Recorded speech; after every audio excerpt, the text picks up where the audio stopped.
Good morning, everyone, and welcome to week 4 of our exploration of the Lester Levy sheet music collection.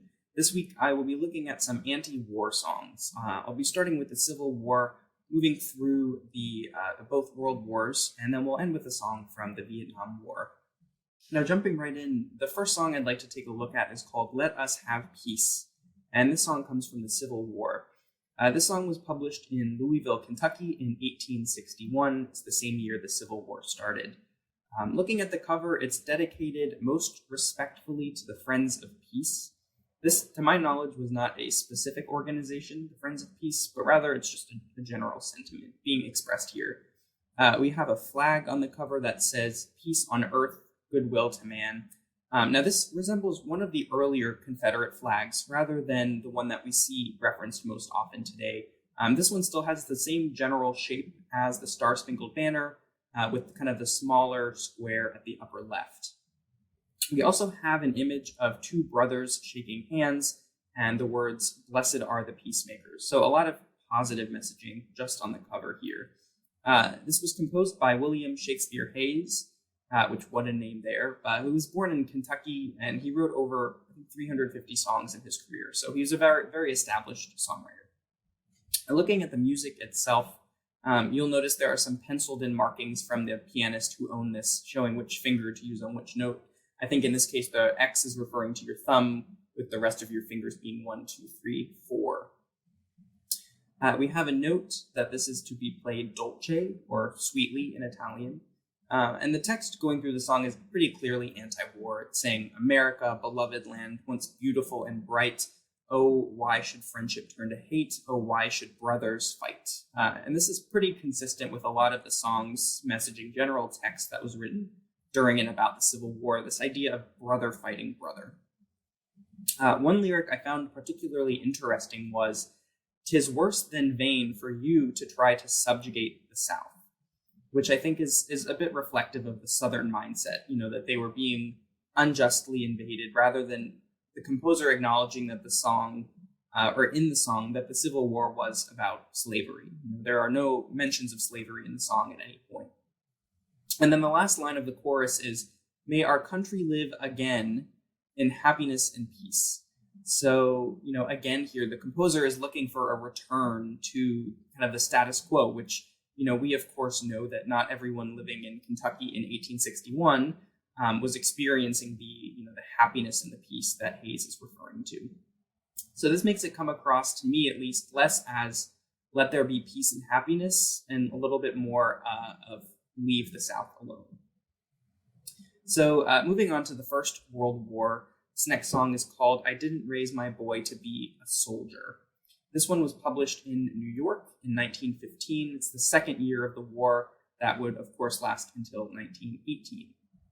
Now, looking at the cover here, you'll notice that there's this sort of feature cutout with this image of someone identified as Chief Tendahoa, which I hope I'm pronouncing correctly. While this sort of square area would often be filled in by the publisher, they would sometimes also leave it blank when they distribute it so that different music stores or sellers or distributors could put in a photo of a regional celebrity or performer, and which is a marketing tool. It's something we've been seeing consistently in a lot of these songs, using a local celebrity on the cover to give the song some ethos. So the publisher leaving this space blank is, it's creating that opportunity for some regional marketing.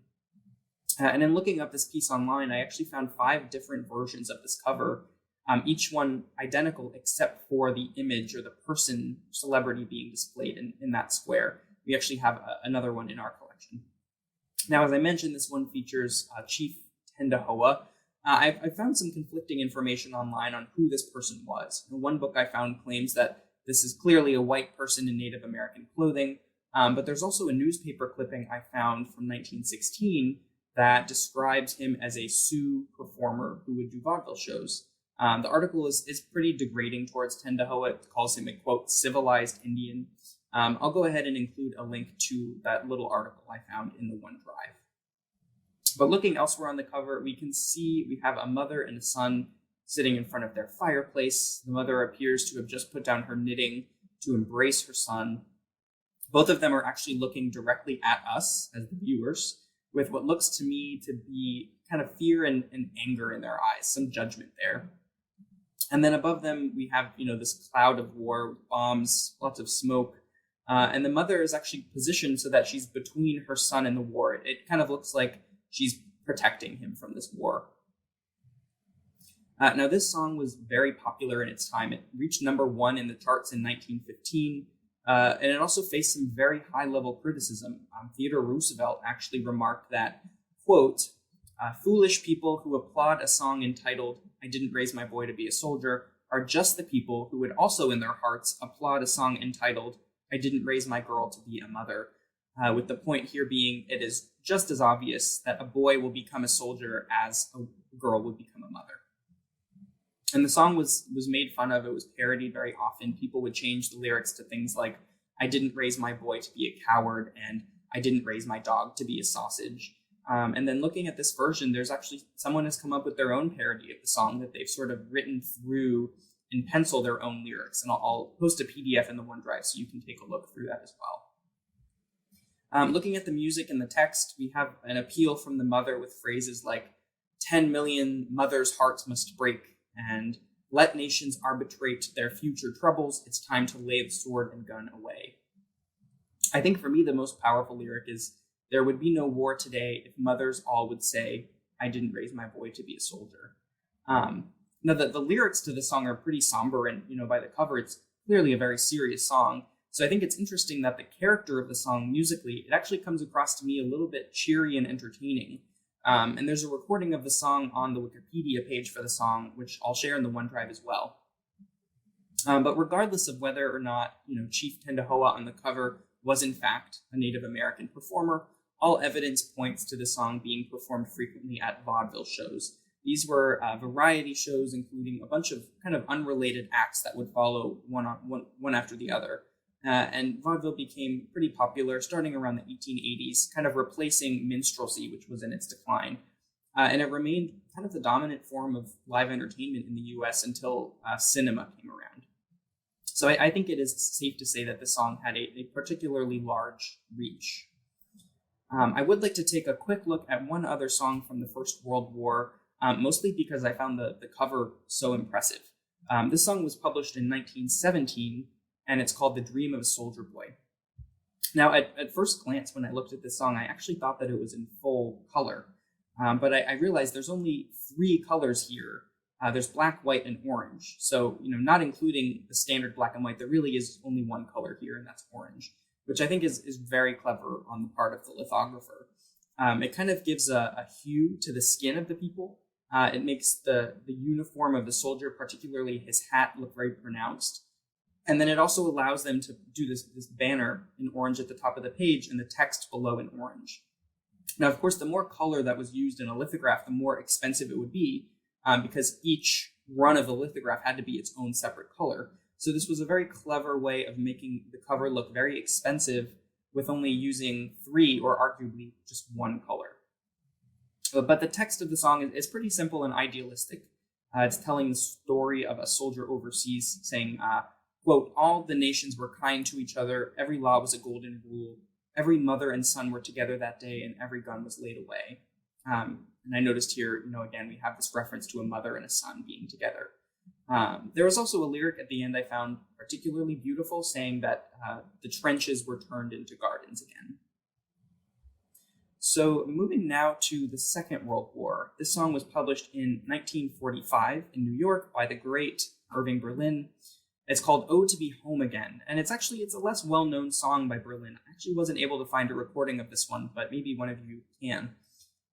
This song, like the last one, is from the perspective of a soldier, and they're talking about how badly they'd like to be home.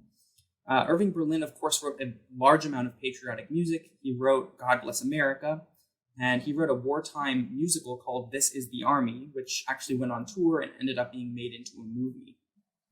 And he actually received some criticism for writing "God Bless America" because, here he was, this Jewish immigrant from Russia. Who is he to write, this next patriotic anthem?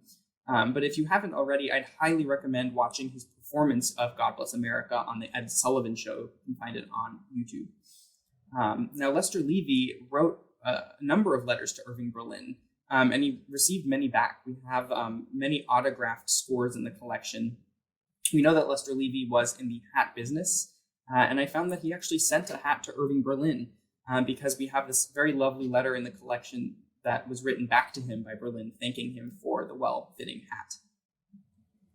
Now, going back to this song itself, looking at the music, we have a note at the top of the chorus here that this is to be performed moderately slow with expression, which I think is the most specific musical direction we've seen so far in these pieces in the discussions. I will say from a musician's perspective, there are many composers that are known for including a lot of instructional text. In the classical music world, for example, Gustav Mahler, German composer, wrote so much text, all of it in German, that in a lot of orchestras I've played with, they would distribute this Mahler dictionary, which was very thick, and it had all of these different translations of the German so that you could just play Mahler's piece. But that is just a side note. The text of this song is very descriptive, and it's actually pretty extensive. There are many, many, many verses to this song, with the soldier talking about missing different things, like breakfast served in bed, his bathtub, a hot water shave, news, live performances, romance, of course. But this is a very interesting and kind of not as well-known song by Irving Berlin.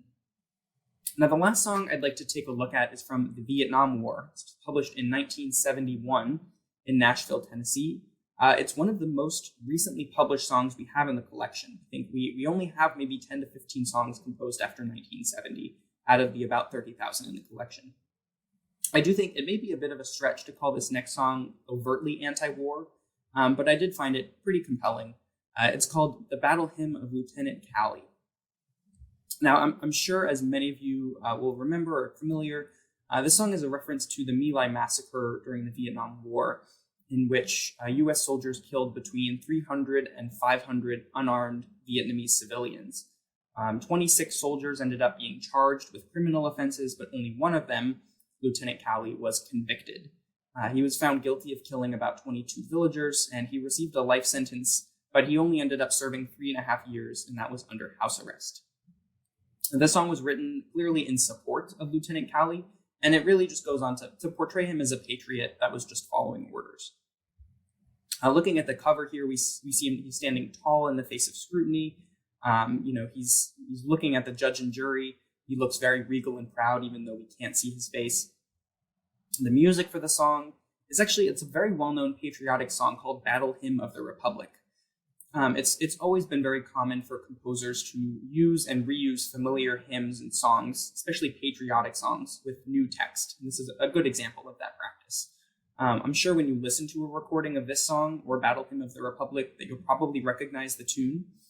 This particular tune, Battle Hymn of the Republic, is a folk hymn that dates back to the early 19th century when it would be used at large religious meetings called camp meetings. So I think by using this very old patriotic song, the composer was clearly trying to evoke some feelings of patriotism and maybe even nostalgia. I'll include a link to a YouTube recording of this song in the OneDrive, but you can feel free to look up this song on YouTube as well. It was originally issued on a small recording label, but it was reissued, and when it was reissued, it did very well. It reached number 37 on the Billboard Hot 100 charts, reached number 49 on Hot Country Songs. It sold, I believe, over 1 million copies in the first 4 days alone. And looking it up on Spotify, it currently appears on 5 separate albums there. So it's still very much a relevant song. If you listen to the recording, you'll hear it starts very simply with just a banjo, which has a very kind of Appalachian sound, very rural, kind of humble. And then it moves to some very patriotic sounding drums. So before you even hear the text of the song, the music is stirring up some very deeply rooted patriotic feelings. In previous discussions in Q&A, we've talked about whether or not the music or the text has more impact. Whether the music is just entertaining, maybe it's catchy, or is it serving as a vehicle for the text. In this case, I think both are equally very impactful. The text, it's mostly mitigating Lieutenant Calley's actions. It starts off with Calley as a little boy who just wanted to serve his country. He never let go of the flag. The last verse says, "When all the wars are over and the battle's finally won, count me only as a soldier who never left his gun."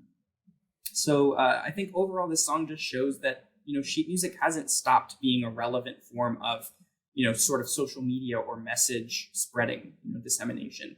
Even though, sheet music has largely been replaced by recordings and videos.